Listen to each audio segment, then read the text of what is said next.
আমার দেওয়ার হয়। আমরা এখানে নাই কেউ, আমরা ম্যাচে গেছি, ম্যাচ থেকে আসি শুনে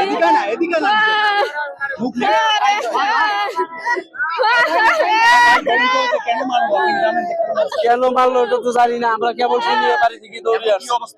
এখন কেমন আছে না আছে আমরা বলতে পারতেছি না ভাই, এখন বলতে পারতেছি না। এটা 3-4 বছর থেকে না, আগে এই প্রথম।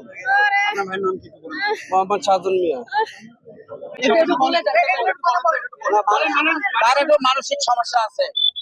ও আগে ভালো ছিল, তারপরে ওকে 3 চিল্লা পাঠাইলাম। 3 চিল্লা থেকে আসার পরে ওর একটা বিশাল সমস্যা। মার্কাজ মসজিদে ছিল, অনেক কোবরা টোবরা মার্কাজের লোকজন ঝাড়ফুঁক করিয়ে অনেক পরীক্ষা ঠিক করছে। এখনো মাঝে মাঝে সে মার্কাজে যায় এবং তার মাথা মধ্যে ঠিক থাকে না। আমি অনেক ধমক সমক দিয়ে রাখি। হ্যাঁ, এই হলো অবস্থা। যে ছেলেটা আহত হয়েছে ওই ছেলেটাকে আমি ভালো করে চিনি, খুব ভদ্র একটা ছেলে। আর যেই ছেলেটা আহত করছে সেই ছেলেটা কিন্তু মানসিক সমস্যা আছে। সমস্যার কারণে ওই 8-10 বছর থেকে ঘরে বন্দি ছিল। এখন ইদানিং একটু সুস্থ সুস্থ দেখা যায়। ওর বাপের কাছে মাঝে মাঝে আসি গ্লাস টেলাস মানজি দেয়। এখন ওরা দুই ভাইয়ে মিলি যে কি হয়েছে, তারপরে এই ওর নাম মিজানুর রহমান, আমরা ডাক নাম মনু বলি ডাকি। ওর নামটা আমি জানি না, ও আমাকে খুবই ভালোবাসে। ওই ছেলের নাম জানি না। আসলে ওই ছেলেটা হলো দোকানের কর্মচারী, ওর বাড়ি কালীগঞ্জের ওইদিকে, ভাড়া থাকে এইখানে। শাওন ভিকটিম শাওন, ও হলো ওর বাবা যে ইয়ার সঙ্গে দোকানে কাজ করে, ওই দোকানে ওই ছেলেটার সঙ্গে মনোমালিন্য হয়েছে। কিন্তু যে ছেলেটা মারছে সে কিন্তু সাইকো, মানে মাথার সমস্যা 4 বছর ধরে। ওর সঙ্গে কি হয়েছে জানি না। ওই আমার দোকানের সামনে যাওয়ার পরে ওই ছেলেটা হাঁটি হাঁটি যাইতেছে, পিছন থেকে হাতুর দিয়ে 4টা বাড়ি মারছে। না না না না, অন্য কোনো শত্রুমু নাই। ওই সামান্য কথায় কাটাকাটিতে তাদের এই জিনিসটা হয়ে ঘটছে। মনু ঘটনার আমি তো ঘটনাস্থলে ছিলাম না, আমি দৌড়ে আছি। ওই সাইড থেকে দেখলাম লোকজন যে পালা, আসলাম, আসি থেকে একটা ছেলে পড়ে আছে এবং রক্তাক্ত ছেলে।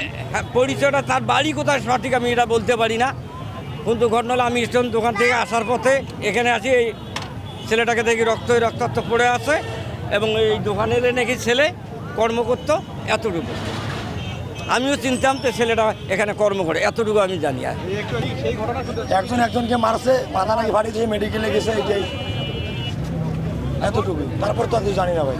কোন দোকানদার ভালো কেন মারছিলেন ভাই? তেলের বাসন যেখানে আমি রাখি ওইখানে কিছু সবসময় খুব যত্ন করার চেষ্টা করি। ওইখানে রাখাতে সবসময় ওই পিসগুলো ফেলাতে কলজায় আঘাত লাগে, তখনই আমি এই কামটা হুট করে আসি গেছে। হাতুর 2টা। খামার মোড়ে যে ঘটনাটা ঘটেছে, যে আজকে রাত 8:30টার দিকে ওখানে একটা ফুটপাতে একটা হোটেল আছে, সেখানে পুরি, সিঙ্গারা এবং চা বিক্রি হয়। হোটেলের মালিকের নাম আমির হোসেন। সে আমির হোসেন এবং তার 3 ছেলে, এরা মালিক পক্ষ। আর ওখানে আর একটা ছেলে চাকরি করে, তার নাম শাওন, তার বয়সে 32-33 বছর। তার ভাই আদিত মারি, সে হচ্ছে ওখানকার কর্মচারী। তা আজকে সন্ধ্যার পরে যে ঘটনাটা ঘটেছে, যে মালিক পক্ষের একটা ছেলে মিজান নাম তার, সেই মিজান ওই ছেলেটাকে কথা কাটাকাটির এক পর্যায়ে হাতুড়ি দিয়ে আঘাত করে, নির্মমভাবে আঘাত করে। মাথার পিছনে 2 থেকে 3টা আঘাত করার তথ্য আমরা পেয়েছি এবং ছেলেটা তাৎক্ষণিকভাবে সেখানে পড়ে যায়। পড়ে যাওয়ার পরে রক্তপাত হতে থাকে এবং সম্ভবত ওই হাসপাতালে নেওয়ার পথেই সে মারা গেছে।